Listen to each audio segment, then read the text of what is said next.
검찰이 이른바 고발 사주 의혹으로 수사를 받아온 김웅 국민의힘 의원에 대해 증거가 부족하다며 무혐의 처분을 내렸습니다.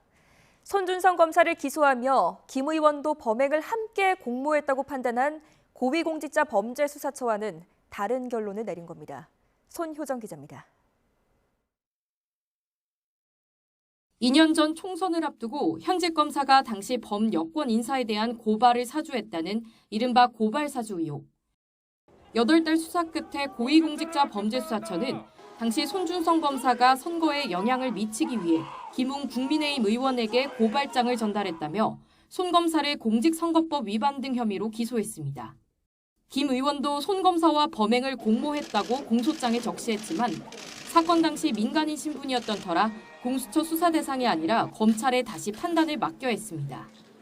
하지만 사건을 넘겨받은 검찰은 김 의원의 혐의를 입증할 증거가 부족하다며 공수처와는 반대로 무혐의 처분을 내렸습니다.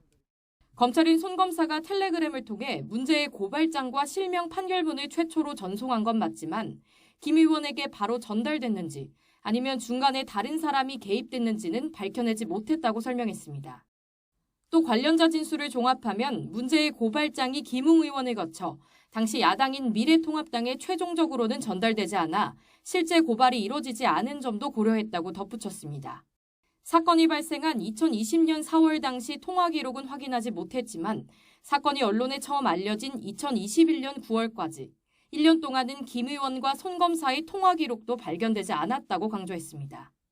함께 시민단체로부터 고발됐던 김건희 여사에 대해서는 고발인의 추측성 진술 외에는 사건에 연루됐다는 별다른 증거가 없어 각하 처분이 내려졌습니다.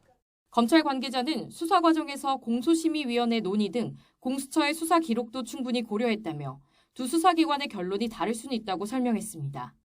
하지만 손 검사의 공직선거법 위반 사건에서 유죄 판결이 나오더라도 김 의원에 대한 불기소 의견은 달라지지 않을 거라 본다고 강조했습니다. 검찰도 문제의 고발장을 누가 어떤 경위로 작성했는지는 끝내 밝히지 못했습니다. 결국 진행 중인 손 검사의 재판에서 고발 사주 의혹의 실체와 엇갈린 두 수사기관의 판단이 어떻게 가려질지 주목됩니다. YTN 손효정입니다.